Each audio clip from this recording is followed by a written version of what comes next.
நான் மனவேதனையால் தவித்த போது என் மனதிற்கு மருந்தானே.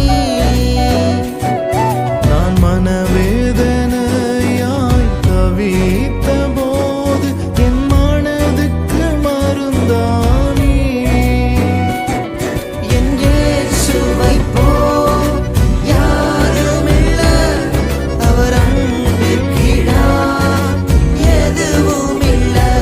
என்னை பாவி என்று அவர் வெறுக்கவில்லை, அவர் நடத்தினதை நான் மறக்கவில்லை. நீர் மட்டும்